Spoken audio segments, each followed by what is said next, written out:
juga ngomong sih sama mereka, lu love what you do or do what you love.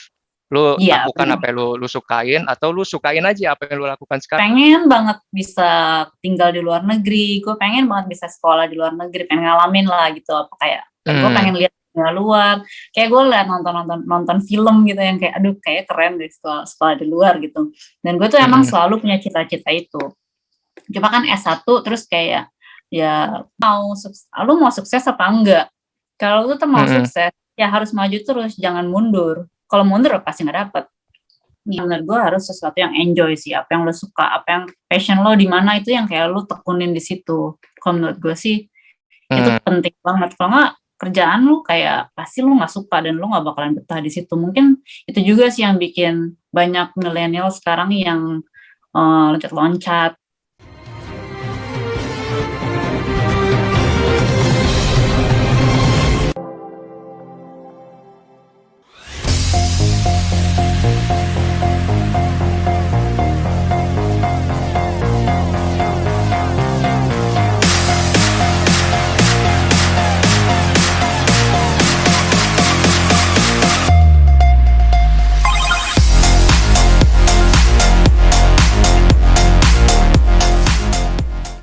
Kembali lagi ke Podcast Suri.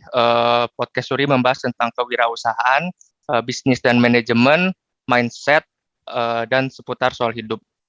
Kita akan belajar dari buku atau dari artikel, atau kita belajar dari pengalaman seseorang. Nah, ngomong-ngomong soal hidup nih, buat lo yang milenial, pernah nggak lo ngerasa galau dengan kesuksesan temen lo yang seumuran? Dia udah sampai di titik ini, gue sendiri belum. Atau lu ragu nih dengan apa yang lu kerjakan saat ini. Apakah lu nggak punya rencana ke depan yang jelas, atau banyak pilihan yang ada di depan lu, dan kadang lu bingung sendiri mau ngambil pilihan yang mana. Nah, kalau seperti itu, lagi ngalamin hal-hal seperti atas, artinya lu sedang mengalami apa yang disebut dengan quarter life of crisis. Jadi itu kondisi normal, umumnya dirasakan pada orang antara 25 sampai 30 tahun. Kadang dia lebih kalau dia belum tahu dia mau apa. Nah, gue pengen ngobrolin ini sama temen gue. Kali ini spesial banget karena dia live dari Melbourne, Australia. Nah, dia wanita, dia cewek, dia independen banget, dia tahu apa yang ingin dia capai, terus gimana cara mencapai ke situnya. Nah, siapa dia? Mari kita lihat dulu video berikut. Devina Wonojudo, lahir di Jakarta pada 2 November. Devina menempuh pendidikan strata 1 Interior Desain Universitas Pelita Harapan dan melanjutkan studi di Hochschule Wismar jurusan Architectural Lighting Design di Jerman. Devina saat ini bekerja di Aglo System Melbourne, Australia. Oke, Devina. Halo, Halo. Dev. Halo. Sekarang sekitar jam 2 waktu Indonesia. Melbourne jam berapa, Dev? Jam 6, beda 4 jam. Beda 4 Jakarta. jam. Oke, thank you lo ya, udah nyempetin waktu. Sama-sama. Buat ke podcastnya. Gimana COVID di sono, Dev? Di Australia sendiri sih lumayan terkontrol. Tapi ada 2 state yang lagi parah banget, di Victoria, which is state-nya Melbourne, sama New South Wales, state-nya Sydney. Itu kayak lumayan parah banget. Cuma Sydney juga udah lumayan mendingan, cuma Melbourne kayak masih lumayan banyak. Kayak hari ini tuh ada kayak 1.700 di Victoria doang. Dan lu di Melbourne-nya kan ya? Iya, di Melbourne. Oh. Tapi kita per hari Jumat kita udah mulai buka sih. Nah, Melbourne kalau lo dengar berita kayak kota terpanjang di seluruh dunia yang lockdown-nya terpanjang di seluruh dunia. Iya, parah sih dengar kalau ini ya. Ya. Ada naik dikit langsung ditutup lagi, nambahnya 1 atau 2 langsung diinin.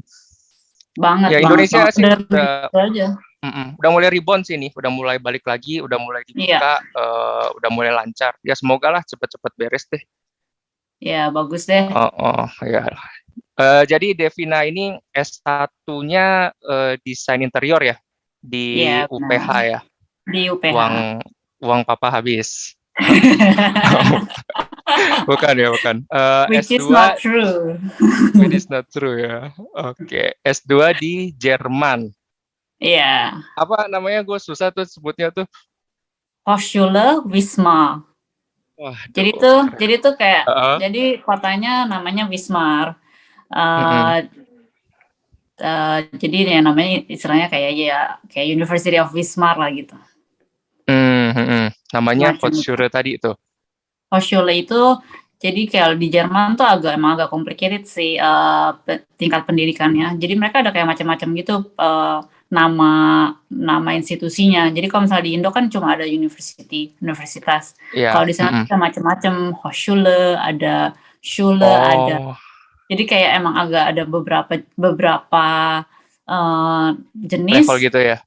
Ya, tapi ya semuanya sebenarnya bisa di translate gitu loh. Kayak ke apa? Strata internasional gitu. Tapi ya nggak semua uni juga bisa kayak gitu, tergantung.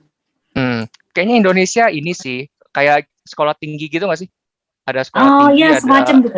Iya, semacam itu actually ya. Oke.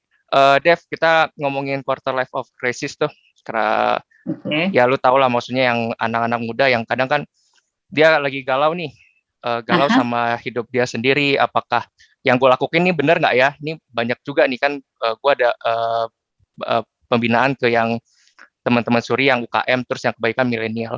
Rata-rata tuh lagi ke masa-masanya ke situ tuh. Dia lihat temennya sukses nih. Terus dia galau, apakah gue bisa nggak ya ke situ ya? Insecure sama diri dia sendiri tuh. Nah, lu pernah ngalamin atau sudah melewati masa-masa itu nggak, Dev? Gue rasa sih itu normal banget ya. Even kayak sampai sekarang juga gue masih merasa kayak gitu. Ya, sometimes I still feel the same. Kayak pasti ada lah yang merasa kayak ragu-ragu, ini bener nggak ya yang gue lakuin? Ih, kok dia udah bisa kayak gini, kok dia nggak kayak gini ya? Iya. Kayak gitu kan.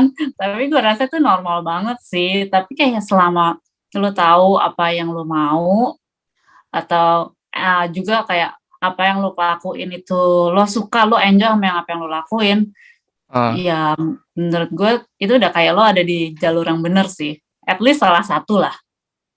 Iya, kadang-kadang tuh mereka juga nggak tahu nih, mereka tuh maunya apa.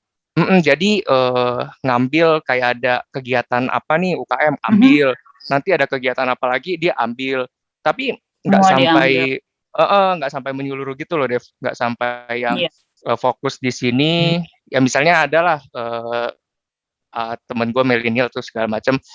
Dia tuh ngerjain video misalnya. Habis itu nanti trennya lagi apa, video ini tinggal dia kerjain yang lain lagi. Nah habis itu dia bingung sendiri.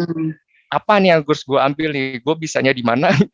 Jadi kayak gitu loh, kaliannya kayak banyak gitu tapi dikit-dikit doang dia. Iya benar gue kayak ngerasa itu permasalahan milenial banget sih.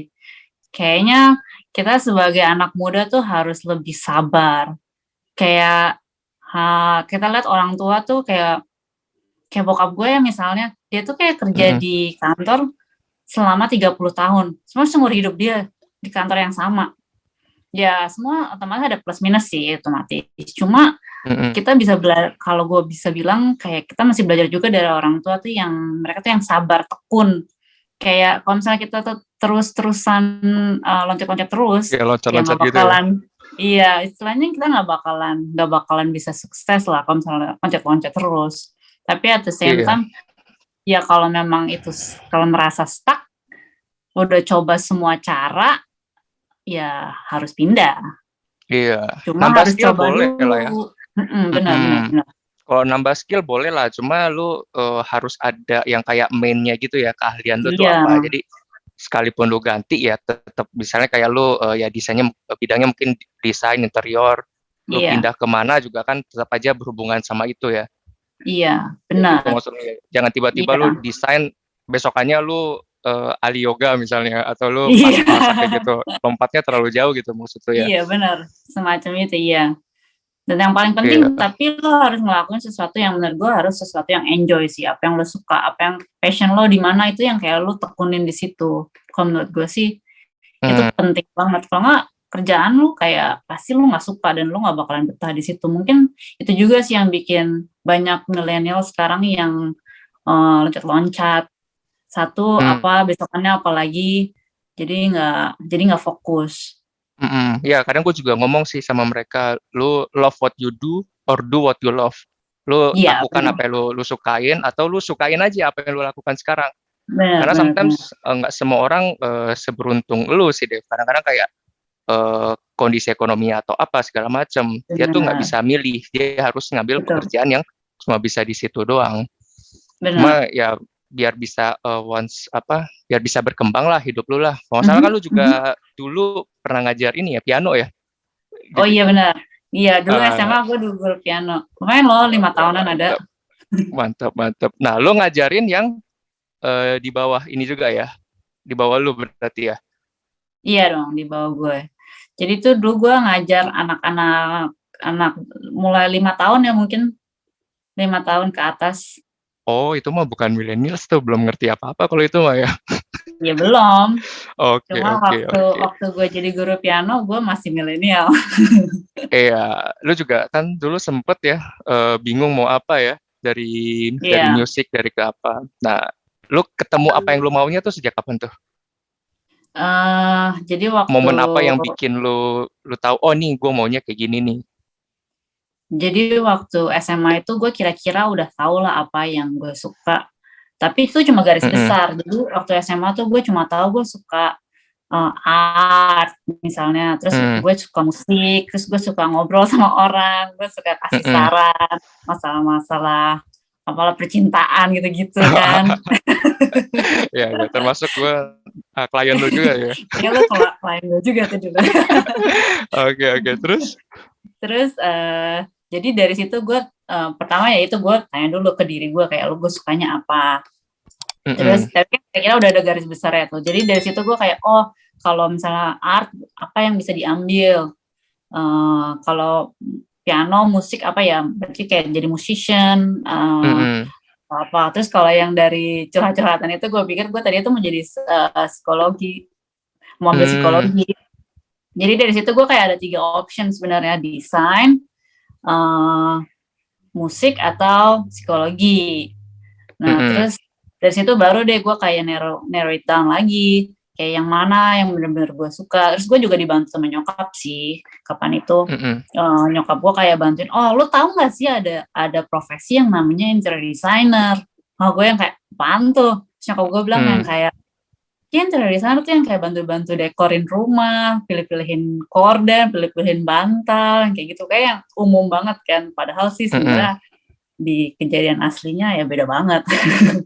Oke, oke. Cuma awalnya tuh dari situ. Lu ngelihat prospek juga nggak tuh dari pilihan lu tuh? Misalnya musisi ya Ya, top, yang banget. paling top ya gue jadi ngeband atau apa. Maksudnya untuk masa depan lu, ekonomi apa segala macam. Karena nggak menguna lah kita sudah di sini ya, tetap lu harus Perlu duit bikin dong. make money kan. Iya, Itu dia. Lu termasuk lu milih juga tuh iya milih dari 3 juga. pilihan lu itu. Iya Yang milih paling juga. menjanjikan menurut lu waktu itu memang desain interior. Enggak. Jadi gini, sebenarnya Oh. kalau dipikir-pikir dari 3 pilihan itu sebenarnya mungkin jadi psikologis kayaknya lebih banyak duitnya deh. cuma kapan itu gue Bukan mikir psikiater ya, bukan dokter ya, tapi ya psikologisnya ya. ya sekitar itulah. Gue belum tahu apa. Oh, belum Pokoknya sampai itu banget ya. ya pokoknya either psikiater atau psikologi gitu kan. Kalau psikiater di Indo tuh lu ini Des, apa? Oh, sorry Jadi Dev, dokter ya. lu ya dokter lu boleh ngasih obat. Ya. Nah, lu pasien lu sudah ini. Kalau lu psikolog tuh kayak konselor doang, sharing-sharing curhat doang, nanti lu kasih pendapat gitu loh. Iya. Jadi waktu SMP kalau ada guru BP dulu ada yang suka kasih lihat buku psikolog gitu, psikologi gitu. Terus gue ingat gitu, aduh banyak banget buku-bukunya. Terus gue pikir, aduh kayaknya gue nggak bisa ngafalin semuanya. Jadi tuh makanya abis itu gue kayak coret. Dia nggak jadi mau psikolog. Soalnya kayak hafalannya gitu ya. banyak. Karena itu, jadi itu pertama itu. Terus kedua, waktu gue masuk di UPH itu, sebenarnya waktu orientasi, sekitar hari ketiga, gue mau ganti jurusan, gue mau pindah ke musik. Padahal gue udah mau masuk interior design. Terus gue telepon bokap gue kan, gue bilang, Pak, aku mau ganti jurusan aja, aku mau masuk musik, aku nggak jadi mau masuk desain. Terus bokap gue kayak diam gitu, terus gitu besokannya dia telepon gue, kalau misalnya lo jadi musician itu kayak nggak ada duitnya loh. Waduh, emang ya. Jadi makanya ya itu habis gitu dia kayak bilang, udah lo masuk desain aja, musiknya buat hobi gitu. Terus dia kayak kasih. Nah dari situ ya juga makanya pemikiran berduit pemasukan ya itu juga. Dan lu masih oke sih, Dev. Maksudnya biasanya kan ya sorry to say ya di sini tuh kalau cewek apa lu udah modern banget sih bokap lu tuh nasihatnya segala macam. Kalau di sini kan lu mentok ya udah lu nikah aja gitu. Lu nikah sama orang yang berduit juga atau apa. Enggak ya, lu harus independen sendiri, harus mandiri ya. Didikan bonyok lu dari dulu emang gitu ya. Iya dong. Harus kita sebagai cewek juga harus punya bekal.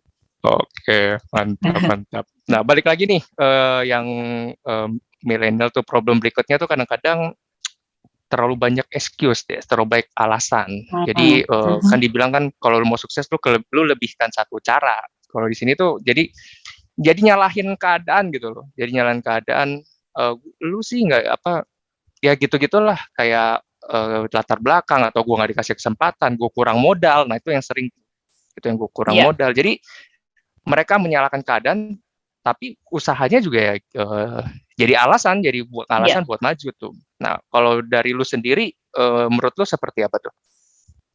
Kalau gue tuh punya salah satu moto hidup gue ya. Waduh. Jadi orang tuh harus kreatif, harus banyak akalnya. Jadi misalnya lu punya keadaan, oke, misalnya lu mau sekolah ke luar negeri, tapi lu nggak punya duit, ya cari usaha yang lain, misalnya cari beasiswa, cari sponsor yang bisa sponsorin lo. Intinya kalau emang lu bener-bener mau, pasti ada jalannya. Iya sih, dan namanya orang kan tetap aja ya, yang kita kan pasti di tengah ya, tetap ada yang di sultan dari kita kan ya, di atas kita kan banyak juga, kita juga banyak. Jadi nggak usah, iya tetap aja ada yang di bawah. Mereka juga yang di bawah kita bisa-bisa aja tuh berkarya ya kalau bisa kreatif, bisa ini. Jadi bukan alasan juga kalau lu nggak punya duit, nggak punya modal atau apa buat ini kan. Iya, soalnya pasti ada cara sih. Kalau misalnya mau nyari, jadi emang harus terus juga kalau satu jalan nggak berhasil, coba jalan yang lain. Coba jalan yang lain terus sampai berhasil.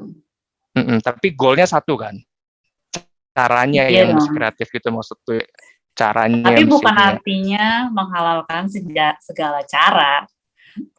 Tapi ya harus yang benar juga.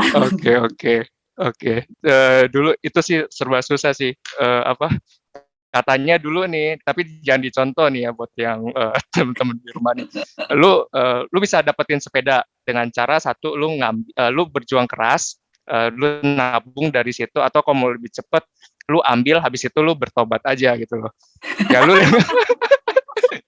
ya licik-licik sekali atau apalah gitu, lu buat salah, habis itu lu tobat, lu inilah nyusun lagi lah. Tapi gue nggak anjurkan itu lah, kita yang ini aja lah, yang standar aja, maksudnya yang ya udah kita kerja ke sono atau apa, ketimbang lu ya karena resikonya kan susah kalau lu bener-bener menghalalkan segala cara yang tadi lu bilang, lu harus siap dengan konsekuensinya. Iya. Harus siap dengan konsekuensinya segala macam sih. Apalagi ya, lu biasa ketemu apalagi tuh kalau dari millennials yang mereka galauin apa sih, yang cerita ke lu, atau lu sendiri pernah masa lu apa aja tuh yang seputar ragu dengan diri sendiri tuh, dengan masa depan kita? Waduh, udah lama nih. Udah lama ya, udah lewat masanya ya. Masih sih sebenarnya, cuma menurut gue selama namanya juga orang hidup pasti ada masalah lah, pasti ada bingung, kadang ada nggak yakin sama diri sendiri. Kalau misalnya nggak yakin atau perlu bantuan, menurut gue yang paling penting itu adalah kalau misalnya kita merasa bingung nih mesti ngapain, jangan ragu-ragu buat tanya sama orang, minta bantuan, jangan gengsi. tanya aja sama siapa juga minta bantuan, nggak ada salahnya. Nah, iya sih, bener sih. Ini gue jadi keinget lagi tuh, Dev. Mhm, Kadang-kadang mereka lari mhm, dari problemnya gitu loh. Jadi kan gue kalau di sini kan kadang-kadang gue juga gak keras juga sih. Maksudnya kalau lu belum ada tujuan atau apa tuh bener-bener gue ya, arahin, bisa gue tanya, bisa gue apa. ya, Lama-lama mereka ikut segala macem, terus kayaknya nggak bisa ngejar teman-temannya. Apalagi teman-temannya tuh kan dari banyak golongan nih, Suri itu yang gua dampingin tuh. Ada yang dari mhm, fakultas mana, ada yang dari umurnya mana. Jadi masuknya bersamaan, begitu temennya lebih maju, dia cenderung habis itu nggak muncul lagi gitu loh. jadi Dia patah lari dari semangat ya. masalahnya kayak gitu. Jadi patah semangat tuh.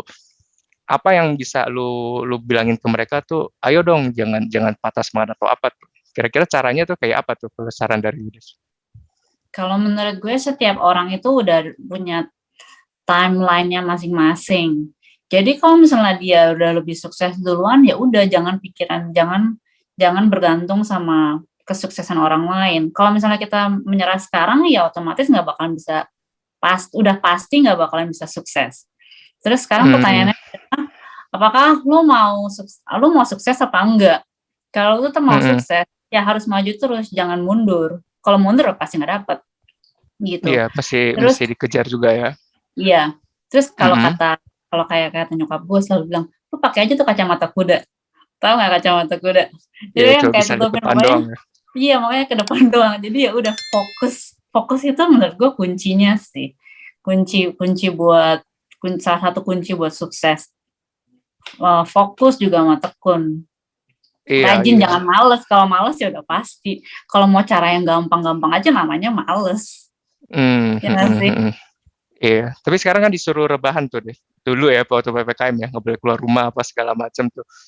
Makanya dibilang kalau lu males terus mau jadi pahlawan, saatnya kemarin tuh jangan kemana-mana. Waktu lockdown Indonesia. Gitu Iya ya. sih, sama ini, quarter life of crisis ini nggak cuma soal karir doang nih, soal percintaan segala macam juga tuh. Itu juga ya, yang ini juga sering nih, gue tahu ini nggak nyaman atau apa, gue juga sama soalnya.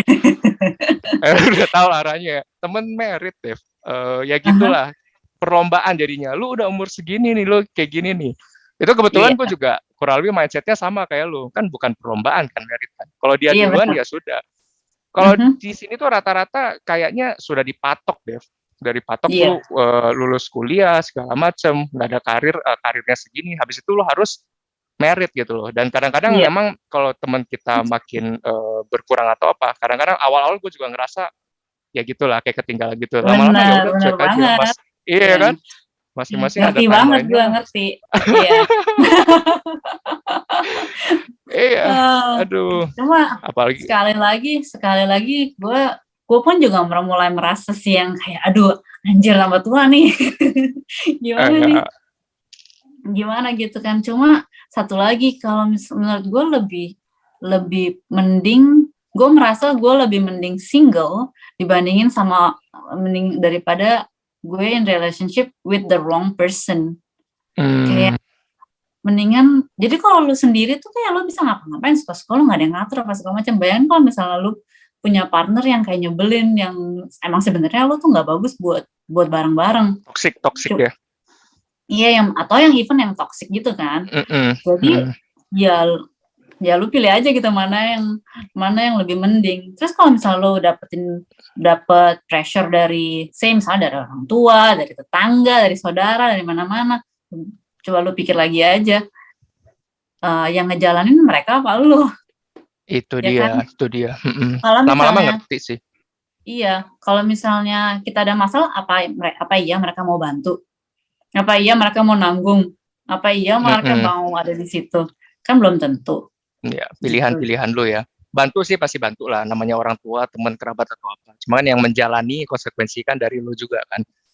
Iya, Mm-mm. cuma Karena, mm-mm, juga kalau gue sih juga ada mikir kalau misalnya orang tua kita nggak bakalan bisa ada selama-lamanya nemenin kita, ya kan? ya ya. Jadi kalau pas mereka udah nggak ada, terus kita ada masalah, ya siapa lagi yang bisa ngebenerin itu selain diri kita sendiri kan? Mm-mm. Jadi makanya kita harus, menurut gue sih harus yakin banget ketika kalau udah mau married ya itu pilihan yang terbaik sama buat lu yang pilih Mm-mm. sendiri bukan karena dipilihin orang tua atau dipaksa orang tua. Iya, sama kayaknya nggak ada habisnya sih kalau lu ikut omongan orang tuh. Habis kapan merit, pasti kapan Bener, punya anak, kapan punya ya anak? kan ya. Anak nomor satu, Udah kapan punya anak nomor satu, 2? itu dia. Dan gue by riset tuh lebih pedih ditanya kapan punya anak ketimbang kapan merit ya. Bener. Iya. Tapi jangan merit, jangan punya anak dulu baru merit kan. Jangan MBA dulu. Tapi ya itulah maksudnya kalau kita ikutin omongan orang nggak ada Nggak ada habisnya. Kira kita habisnya. mending kita menurut timeline-nya masing-masing aja kayak yang tadi lo bilang kan. Tiap orang ada jalannya, ada ininya. Oke. Gue balik lagi nih review dulu nih. Jadi gue ingat banget dulu waktu lu habis lulus S1 tuh, terus kan lu kerja tuh ya. Iya. Lu kerja di bagian interior juga kalau nggak salah. Habis itu lu sempet bilang tuh lu ngeluh tuh capek segala macam waktu lu abis di jalan karena kan lu Cibubur sama Jakarta kan jauh juga. Ongkos yang nggak nutup lah, capek segala macam. Terus sekarang kalau mau ketemu lu aja kan, lu ngajak janjian di rest area Cibubur tuh. Ya zaman itu tuh. Jadi bayangin kalau gue mau ketemu lu, gue harus exit tol, masuk tol lagi, ketemu lu dan waktunya pun nggak bisa lama tuh. Karena lu harus pernah ya yang masa-masa saat itu ya. Nah, habis itu nggak lama lu bilang lu mau kuliah, lu lagi lanjut kuliah di Jerman. Itu gue shocking juga tuh. Wah, gila nih orang. Kenapa nih gak ada tanda-tanda apa? Gila juga ya. Tiba-tiba lu mau lanjut kuliah di Jerman tuh. Nah, apa sih? Kenapa lu mutusin S2 lagi? Terus kenapa lu milih Jerman gitu? Jadi gue tuh punya cita-cita emang sebenarnya dari SMA. Gue pengen banget bisa tinggal di luar negeri. Gue pengen banget bisa sekolah di luar negeri. Pengen ngalamin lah gitu. Apa kayak gue pengen lihat dunia luar. Kayak gue liat nonton film gitu yang kayak aduh kayak keren deh sekolah di luar gitu. Dan gue tuh emang selalu punya cita-cita itu. Cuma kan S1 terus kayak ya entah gimana ceritanya, pokoknya gue nggak apply buat sekolah negeri waktu S1. Terus habis S1 kerja. Terus jadi awalnya emang gue merasa capek sih kerja itu. Terus gue karena kebanyakan di jalan. Namanya juga baru mulai ya. Semua juga nggak ada yang gampang. Jadi ya terus habis itu gue ingat gue punya cita-cita itu gimana nih ceritanya. Jadi mungkin gue bisa keluar negeri dengan gue sekolah lagi. Terus ya udah gue mulai research terus gue tanya bonyok gue gimana nih Ma, bisa nggak aku mau sekolah lagi ke luar negeri gitu, gimana. Terus nyokap gue tuh kasih budget. Dia ada kasih budget, ada ya support juga sih yang kayak bilang ya udah cari aja, coba cari beasiswa gitu.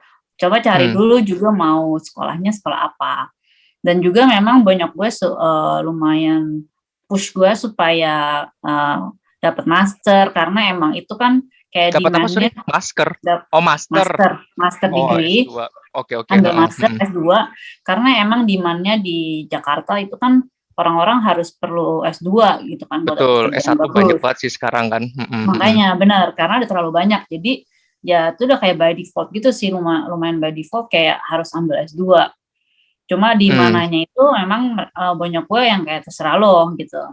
Jadi dan emang karena ada cita-cita gue itu, jadi gue cek.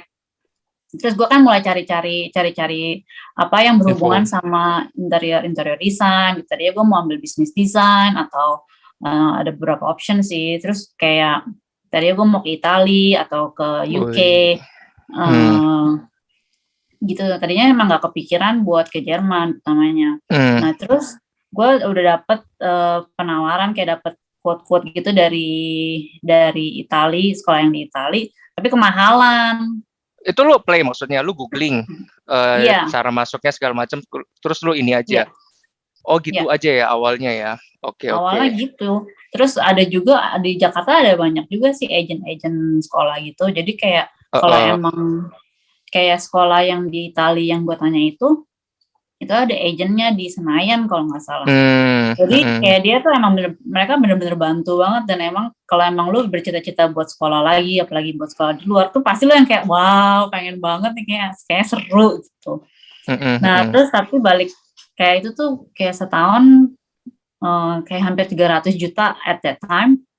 Terus gue kayak tanya, pokoknya nyokap gue kayak bilang kemahalan gitu. Kalau lo mau Itali ya tadi lu ya? cari, ya kalau lo mau ya lu cari beasiswa gitu. Pokoknya dibajetin gitu. Terus sisanya pokoknya lo mau ya lu cari beasiswa aja sendiri gitu. Oke, gue udah cari-cari banyak, tapi akhirnya nggak dapet. Nah terus gue tuh kayak tiba-tiba kepikiran waktu gue lagi kerja, gue mikir kan interior design harus mikirin lampu juga. Terus gue mikir kenapa gue nggak sekolah lampu aja ya, kan lampu kan penting banget buat desain, buat arsitektur gitu-gitu. Nah terus gue Google Master of Lighting Design. Nah sekolah gue yang di Jerman itu muncul nomor 1. Terus gue lihat programnya, oh ya kayaknya oke nih. Oh terus internasional juga, bahasanya bahasa Inggris. Terus gue lihat yang Itali tadi bahasa Itali. Yang Itali bahasa Inggris juga, ada yang bahasa Itali juga, cuma kan ya kayak susah ya. Susah lah ya. Nah terus pokoknya yang di Jerman ini tuh bahasa Inggris, programnya 2 tahun dan free of charge, bukan free of charge sih, hampir free. Karena di Jerman itu, karena di Jerman itu emang, ya di Jerman itu emang sistem edukasinya free sebenarnya buat orang-orang. Cuma biasanya nggak semua university itu free. Biasanya yang pakai bahasa Inggris itu nggak free. Cuma kebetulan program yang ini tuh dia free. Jadi gue kayak, nggak salah nih. Udah bayar administrasi doang gitu loh. Berapa tuh? Jadi, kita terbuka aja lah biar teman-teman kalau yang denger rencana mau kuliah di luar negeri tahu berapa budget disiapkan atau apa segala macamnya tuh. Iya. Jadi pertama itu gue dikasih nyokap gue budget 100 juta buat sekolah master. Termasuk biaya hidup tuh?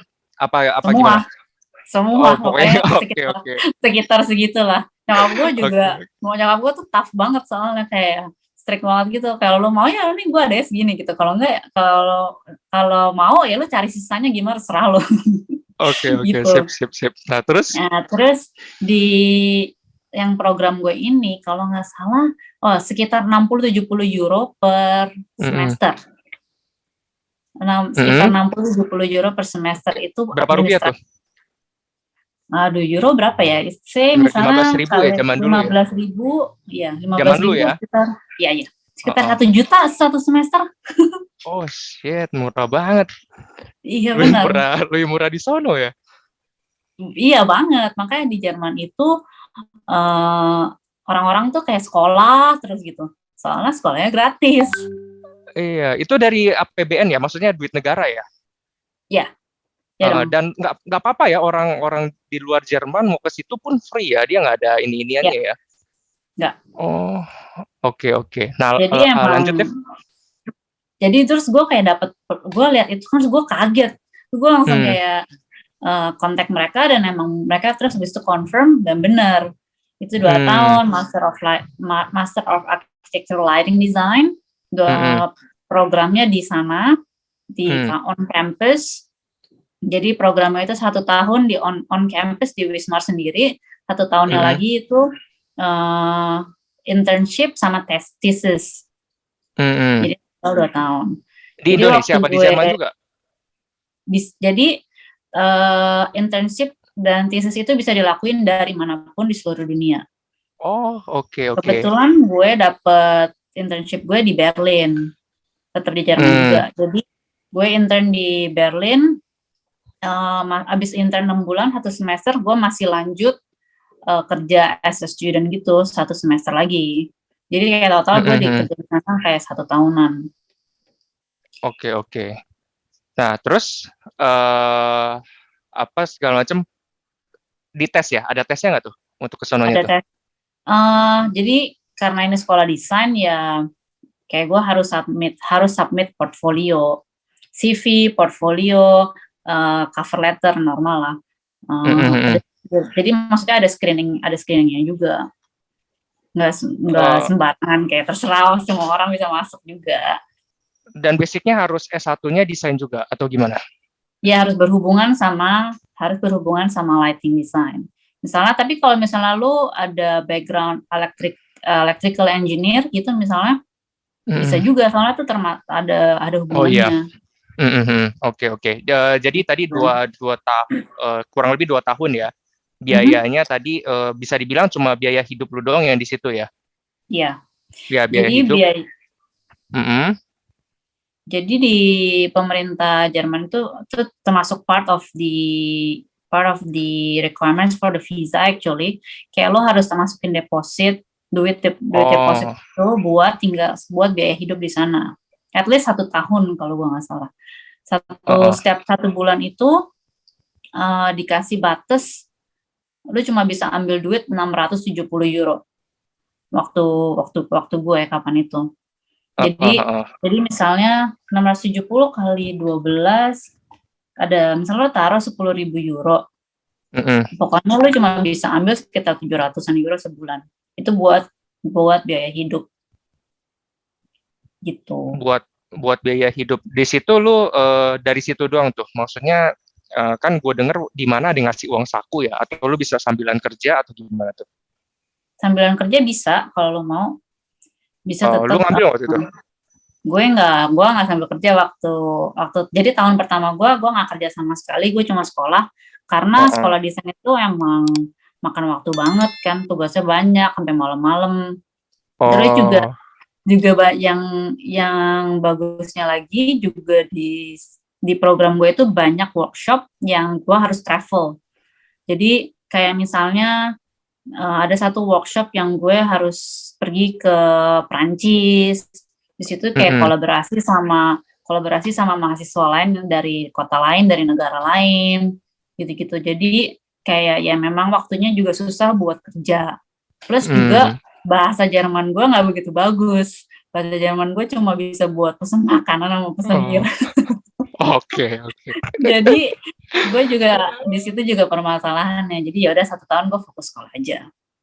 Oke. Banyak orang Indo juga ya di sono ya, atau gimana? Percaya nggak percaya ya, orang Indo tuh di mana-mana selalu ada. Oh iya sih, banyak ya soalnya. Kan ada Banyak ada banget. dubesnya juga kan. Jadi tuh Apa? teman-teman lu banyak orang Indo juga. Oh, Iya. oke. Jadi Ah, Wismar tuh kotanya kecil banget Will sebenarnya. Kayak apa mm-mm. ya? Kayak Tegal gitu kali ya. Kayak itu kecil banget, mungkin sama Tegal juga masih lebih gede ke Tegal kali. Oh, Kayak Tegal ada kecil banget. warteg nih. Situ ada warung Wismar. Di situ gue bisa buka kali itu kalau ada warung. Oke. Gue balik lagi ke yang biaya dong. Jadi tadi kan 10.000 lu deposit di sono ya, 10.000 euro ya, bener ya. Sekitar Nah, sekitar itu. jadi kalau misalkan lu udah selesai, duitnya dibalikin gitu? Atau harus habis di sono? Nggak harus habis. Ya kalau nggak habis ya itu duit lo ya, kan. Jadi lo harus buka bank account. Heeh. Ya udah gitu, terserah lo duitnya kalau nggak habis ya diambil aja.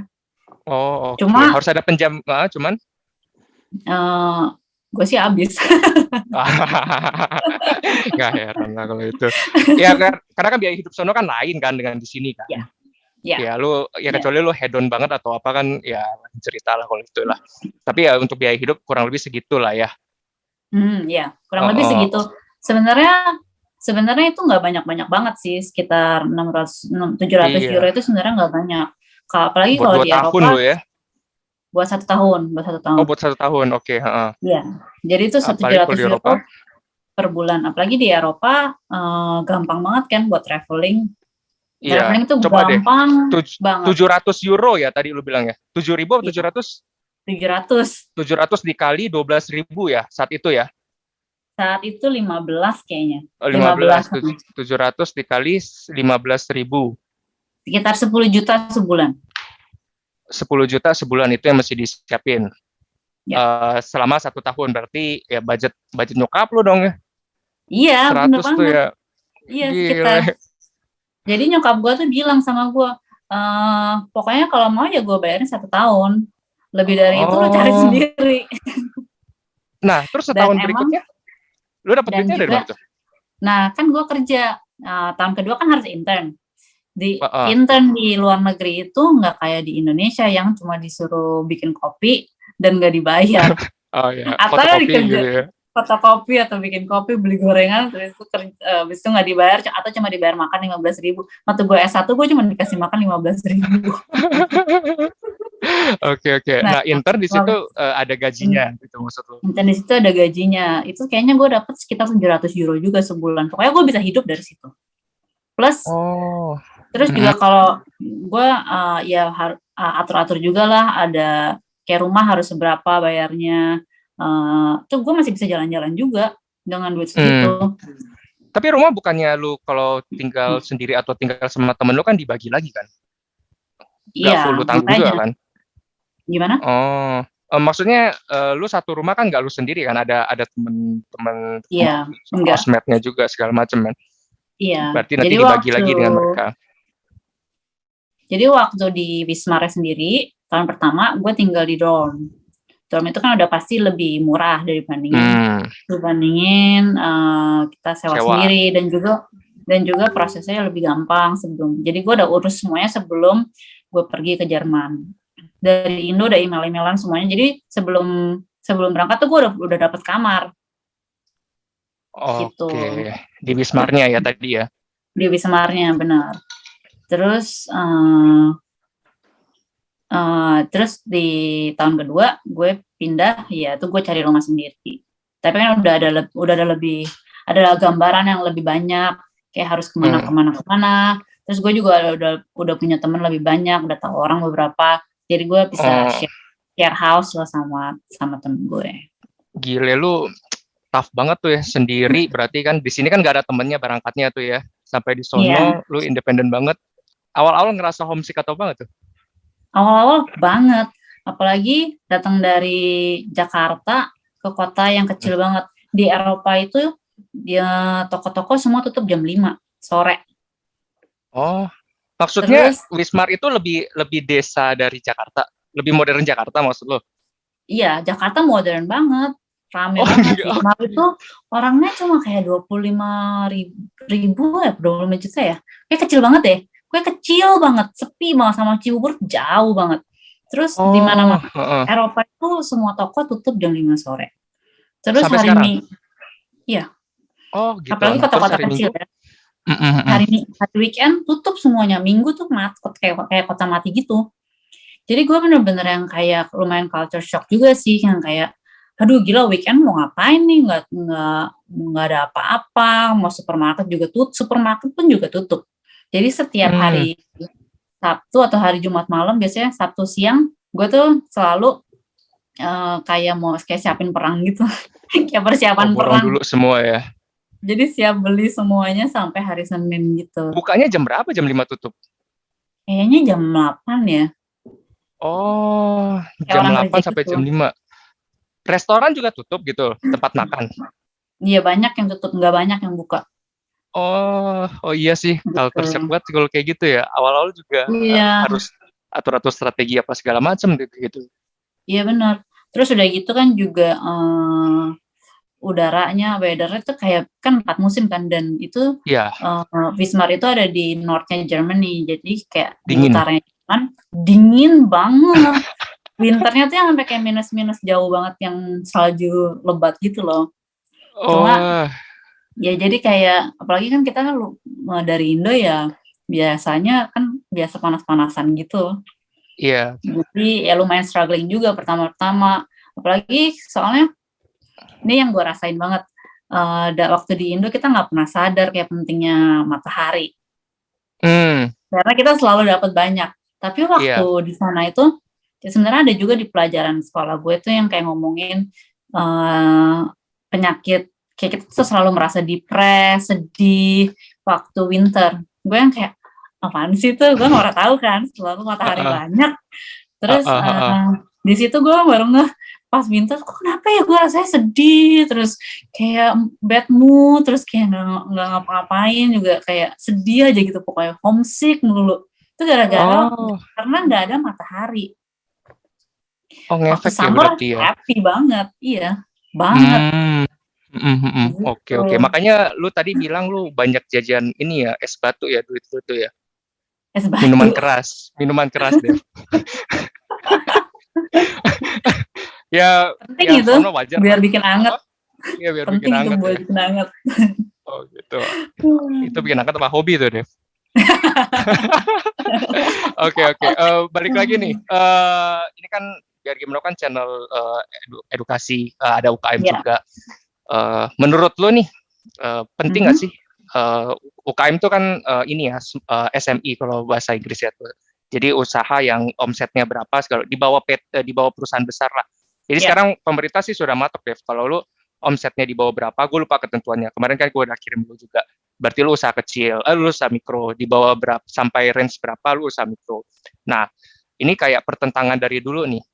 Kalau menurut lu sendiri nih, pendidikan itu penting nggak buat pengusaha? Dengan pengalaman lu saat ini, lu atau gue ganti deh, lu rekomen gue nggak? Lu S2 aja nih buat ningkatin skill atau apa lu? Atau cukup lu nyari duit sekarang aja dengan di Indonesia? Gimana pendapat lu, Dev? Menurut gue agak susah ya ngomongnya perlu dibilang perlu atau nggak perlu bisa jadi perlu nggak perlu sih. Apalagi kalau biasanya kalau kita mau masuk ke corporate gitu kan ya memang harus udah ada standarnya harus kan. S1, harus S2 Iya. gimana. Kalau lu usaha sendiri ya lu bosnya gitu ya. Jadi ya terserah lu gitu. Cuma menurut gue sekolah lagi itu lebih bagus kalau lu udah punya pengalaman kerja dibandingin lu nggak punya pengalaman kerja langsung masuk S2. Soalnya S1 menurut gue S1 itu kan benar-benar bekal lu banget yang buat di bidang lu itu. Kecuali kalau emang bidang lu itu super spesifik, ya itu beda cerita gitu kan. Kalau misalnya lu cuma mau misalnya ambil bisnis atau yang lebih broad gitu, menurut gue itu lumayan penting juga sih. Kenapa? Karena kita di sekolah lagi buat ambil S2 itu, pas di S2 itu kita bisa dengar cerita-cerita orang lain, kita bisa sharing yang juga dari orang-orang yang punya pengalaman mirip sama kita dan yang di bidang yang sama. Yang paling penting itu adalah kita bisa build more connection. Oke. Pengalaman yang gue paling senang banget sebenarnya dari sekolah lagi dan dari sekolah lagi ambil S2 ini adalah gue bisa ketemu banyak orang dari berbagai negara karena kan gue ambil di Jerman. Kalau misalnya sekolah lagi di Indo ya otomatis dari Indonesia aja. Cuma tetap kita kayak ketemu banyak orang lagi. Terus udah gitu kita bisa tahu banyak. Ya, gue bisa dengar banyak pengalaman orang dari culture yang beda-beda. Terus juga skill-nya juga beda-beda. Who knows kalau misalnya lu ketemu orang yang bisa jadi partner kerja lu di masa depan. Iya. Gue ada sih beberapa temen yang akhirnya kita sempat gitu ya? kerjain project bareng, project kecil-kecil gitu bareng. Oke. Memang menarik sih ya. Tadi gue juga perhatiin jawaban lu hampir nggak ngebahas ilmu waktu di kuliahnya ya, tapi justru lingkungannya yang ngebentuk lu, terus lu harus gimana mandiri itu menjadi bikin lu jadi orang yang lebih baik. Jadi waktu lu balik, lu lebih siap untuk ngejalanin bisnis lu gitu segala macam ya. Benar banget. Oke. Nah, memang apa ya yang paling ngebedain antara mindset nih, kita ngomong mindsetnya orang luar, Eropa, Kaukasian dengan Asia, Indonesia nih. Yang bikin lu ini harusnya ada nih di Indonesia nih, baru dia bisa maju nih. Apa tuh kalau itu Dev? Kalau di bidang desain yang paling gue ngeh banget bedanya adalah orang Indonesia suka banget ngopi bareng orang lain. Sampai sekarang. Plagiarism itu gede banget dan itu seakan-akan jadi part of our culture, tau nggak? Kayak kalau misalnya ada orang lain yang copy barang desainer siapa, itu udah normal banget gitu. Kenapa semua orang lakuin kayak gitu? Tapi kalau di Eropa atau di Eropa tuh orang benar-benar menghargai sekali yang namanya karya seseorang. Jadi nggak orang tuh rela buat keluarin duit banyak buat beli barang desainer. Jadi apresiasinya tuh jauh lebih besar dibandingin di Indonesia. Yang gue merasa Tapi kan Indonesia perlu maksud banget tuh punya mental yang kayak gitu. iya, tapi kan maksud gue bukannya itu kesadaran, tapi kan lu bisa daftarin paten lu kan, misalkan lu nyiptain crate apa segala macem, lu bisa ya nggak sih, maksudnya kalau misalkan orang Eropa daftarin paten, lu nggak daftarin paten artinya kan semua orang boleh boleh pakai tuh, Des. Nah, atau Iya, ya kan maksud gue ke situ tuh. Ya kalau misalkan lu nggak mau diambil orang ya lu paten lah hasil hasil karya iya, lu tuh. tetap sih menurut gue tuh kayak banyak banget Kesadarannya ya. orang, iya, yang apalagi tuh udah jadi kayak culture sebenarnya, soalnya banyak banget dulu waktu gue kerja di Jakarta itu kita banyak banget ngelihat barang yang mirip banget sama karya desainer yang gue kerja itu. Dan dia nggak bisa Dan orang apa-apa gitu tuh ya. iya nggak Di bisa, kopinya nggak bisa apa-apa. susah banget. Mungkin banyak orang yang udah mulai sadar, tapi yang nggak sadar lebih banyak lagi. Iya, memang repot juga sih lu kalau mau apa kan lu harus ya maksudnya kalau 10 orang semuanya begitu lu mau tuntut semuanya kan waktu lu habis juga kan ya. Benar. Nah, kalau orang Eropa tuh Ya. lebih mikirin kayak gitu, lebih Iya. concern banget ya soal itu Iya. ya. Iya. Oke, yang bikin kangen Indonesia, Dev. Lu rencana lu ke depan gimana? Lu bakal ngelepas warga negara Indonesia lu jadi warga luar atau lu akan balik lagi ke Indonesia nih? Gue belum tahu sih, itu masih Belum kayak decide ya. masih berjalan, iya. Yang bikin kangen Indonesia sih sebenarnya keluarga ya, keluarga dan teman-teman tuh paling gue kangenin. Yang lain-lain sebenarnya kayak Padang di lah Melbourne ya, ini, nasi Padang ya. sebenarnya di Melbourne ini tuh kan karena deket ya sama Indonesia. Sebenarnya gue pindah ke Melbourne juga salah satu alasannya adalah supaya lumayan deket sama rumah. Itu jadi di sini sebenarnya gue nggak terlalu homesick sama makanan atau apapun, karena banyak banget makanan Indo di sini tuh gampang banget dan banyak dapetinnya. Oh iya, ya ini ada yang kelewat nih. Gue kenalin lu live dari Melbourne tapi lu S2-nya di Jerman. Habis itu apa yang terjadi ya? Kenapa lu bisa pindah di Melbourne, Australia? Jadi kan setelah gue lulus S2 itu, gue tuh cuma sebar CV gue ke semua company di seluruh dunia. LinkedIn ya? Kayak gitu. Jadi gue at that time gue dapet tiga offer, satu di Melbourne, satu kantor lama gue yang di Berlin, satu lagi di Jepang.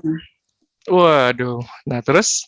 Sebenarnya Tokyo kayak lumayan seru juga ya. Iya, itu dia. Cuma, jadi yang pertama kantor lama gue yang di Berlin, bayarannya kurang gede. Terus yang di Melbourne, gue pikir kan bisa lumayan dekat dari rumah. Ya, itu ada salah satu plusnya, dan bahasanya bahasa Inggris. Yang di Tokyo masalahnya adalah bahasa Jepang. Iya, mereka mah iya sih, nggak ada Inggris ya kalau mereka kan. Iya. Maksudnya gitu. Lu waktu sebar CV gue sudah termasuk dia kasih tahu range gajinya segini nih.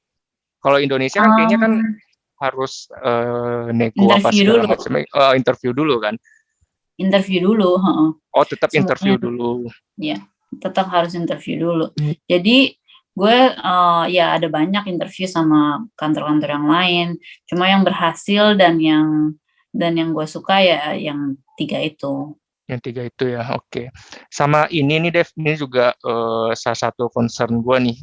Saudara gue, temen gue juga banyak yang berkarir sama ini di luar ya. Tapi rata-rata tuh ya katanya gue nanya rencana lu juga, lu belum decide apakah akan jadi WNI atau ngelepas. Nah, kenapa ya sebetulnya mereka nggak mau balik ke negaranya terus ngebangun gitu loh. Apalagi ini gue nggak feminis nggak apa ya. Rata-rata memang yang cewek itu nggak balik deh. Apakah nggak mau pulang? Apakah terlepas dari dapat cowok apa dapat suami orang sono atau enggak ya. Misalnya kayak kita bilang Nadim kan Harvard, sekarang dia juga balik. Terus kayak orang-orang Indonesia yang ya ada yang balik juga. Kadang-kadang dapat beasiswa lu kan. Maksud lu kalau dapat beasiswa dibiayain negara, terus lu kan ke sono lu nggak Itu dia, nggak harus pulang sih, maksudnya gue lebih mau ke kesadaran dirinya aja. Nah, kenapa Iya. kenapa ya? Maksudnya dia nggak mau balik ke Indonesia lagi tuh setelah dia bisa ini. Kalau yang orang-orang pinternya keluar semua, ya mau gimana gitu kan? Bener sih. Ngerti Oh, kan maksud waktu gue? sebelum gue berangkat itu cita-cita gue adalah pulang lagi sih sebenarnya. Pulang Mm-mm. dan mau membangun Indonesia gitu ceritanya. Wah, keren. Cita-citanya gitu. Cuma waktu mungkin apa ya yang alasan gue mungkin setiap orang punya alasan beda-beda. Kalau alasan gue belum siap buat gue nggak suka work-life balance-nya di Indonesia. Nggak suka apa, Kayak sorry? work-life balance. Gimana tuh maksudnya Even tuh? nggak ada tuh kayaknya. Kayak banyak orang yang kayak, apa tuh? Kayak lo gitu. Apa tuh work? Iya. Jadi kayak kalau yang gue merasa pengalaman gue di Eropa dan di sini adalah orang tuh bisa kerja, tetap sukses di pekerjaannya dan punya kehidupan private yang sehat juga. Jadi itu yang balance. Jadi punya karir maju, keluarga juga maju, atau kayak atau private life lah intinya. Private life juga maju gitu. Yang gue merasa di Indo itu lo harus kerja bagai kuda gitu kan, supaya sukses. Tapi padahal menurut gue yang penting itu adalah kerja smart, bukan kerja keras. Kerja keras juga cuma harus ada batasnya dan harus smart supaya lu bisa dapat lebih banyak di waktu yang lebih singkat. Gitu. Oke. Kita nggak kerasa sih ya, udah hampir sejam nih, kita udah mau habis nih. Kayaknya gue mau ngundang gue lagi nih, Dev. Omongan kita masih Episode panjang 2. ini. Episode 2 ini seru banget sih, thank you banget. Memang ya gue tau lah, lu tesis lu juga soal Borobudur kan, soal lampu di Borobudur kan. Lu masih Indonesia lah. Masih Indonesia, lu kesini lu nyarinya juga nasi Padang kan, bukan steak atau apa lagi gitu kan. Terakhir kalau dari lu, Dev, karena ini tetap topiknya quarter life of crisis, apa nih pesan-pesan lu buat teman-teman millennials? Karena gue perhatiin kan lu SMP udah tahu lu mau apa. Dari situ lu udah SMP udah tahu, SMA udah tahu mau apa. Terus lu cita-cita lu nggak kesampaian, cuma waktunya dimundurin doang, tapi lu tetap ngejar itu, akhirnya lu bisa S2 kerja di luar negeri itu. Pesan-pesan dong untuk teman-teman yang millennials, Dev, gimana dia bisa keluar dari ininya quarter life of crisis-nya. Pesan gue, apapun yang lo rasain itu adalah normal. Ketika kita merasa bingung, nggak tahu jalan yang mana yang harus diambil, itu normal. Menurut gue satu yang harus lo lakuin pertama adalah embrace the feeling. Kayak ya udah jalanin aja. Gue merasa bingung, ya udah gue bingung. Tapi setelah itu lo pikirin, oh ya kenapa ya gue bingung? Ada yang bisa gue lakuin nggak ya supaya gue nggak bingung? Ada orang nggak yang bisa bantu gue? Jadi kayak tanya tuh, kayak be curious, kayak penasaran terus gitu. Kira-kira ini bisa nggak, itu bisa nggak ya? Kayak terus kayak mencari jawaban gitu loh. Kayak tanya diri lo sendiri, tanya orang-orang, jangan takut, dan terus tanya dan terus kejar itu apa yang lo mau. Atau kalau misalnya lo belum tahu apa yang lo mau, tanya terus sampai lo tahu apa yang lo mau. Kira-kira bikin options. Kira-kira 1, 2, 3 apa ya? Terus begitu dari situ lo pilih. Kayak yang paling gue suka kayaknya ini. Terus itu bikin pro and contra list misalnya. Jadi tahu kira-kira yang mana yang lebih bagus, mana yang enggak. Karena udah di list kan semuanya, jadi dari situ baru kelihatan.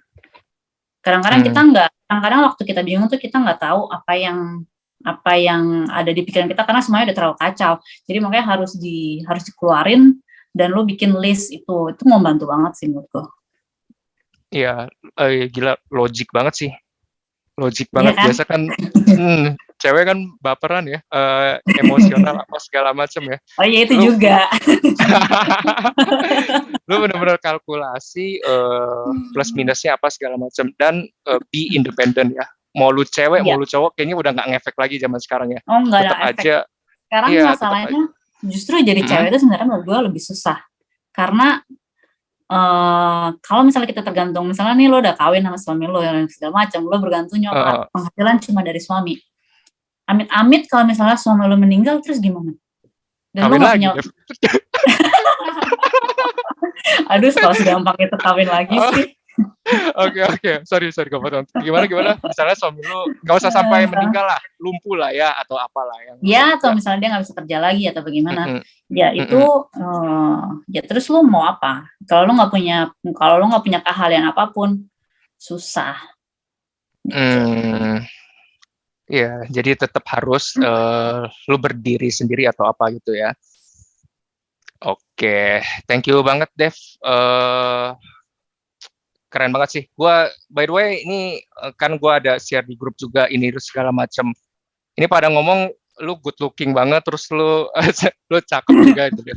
Ini ada beberapa permintaan dari teman-teman UKM kalau lu balik ke Indonesia, lu kira-kira mau nggak jadi modelnya? Ya lu endorse produk-produk dari teman-teman UKM lah. Oh iya, kalau boleh. balik ke Indo aja. Oh, oke. Oke, dari sini ya. Iya, sip.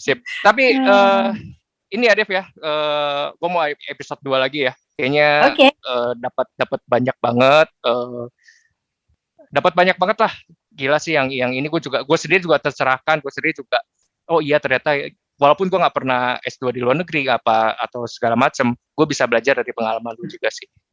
Iya. Oke, thank you ya Dev ya, thank you banget. Sama-sama. Oke. Senang banget sih bisa sharing. Thank you banget Dev udah nyempetin waktu apa segala macam. Ya, terakhir dari saya, jadi ada yang bilang tuh orang bodoh itu dia mengulang kesalahannya. Kalau orang pintar, dia belajar dari kesalahan dia sendiri. Nah, orang bijak, dia belajar dari kesalahan dan pengalaman orang lain. Nah, hari ini kita belajar bahwa quarter life of crisis itu adalah normal. Semua orang pernah mengalaminya. Pertanyaannya mau sampai kapan? Galaunya mau sampai kapan? Biasanya kalau ada peserta atau coaching, gue pasti akan tanya, lu belajar apa hari ini? Action apa yang akan lu ambil? Kesimpulannya apa? Nah, kali ini gue nggak akan bikin kesimpulan karena setiap individu, apalagi millennials itu menarik. Gue mau dengar apa kegalauan lu, terus dari chat ngobrol podcast ini gue sama Devina, lu bisa ngambil pengalaman apa, tulis di kolom komentar apa yang kita bisa dapat dari hari ini. Terima kasih. Gue William Wijaya, founder Suri, strategi UKM berprestasi. Sampai jumpa di lain kesempatan.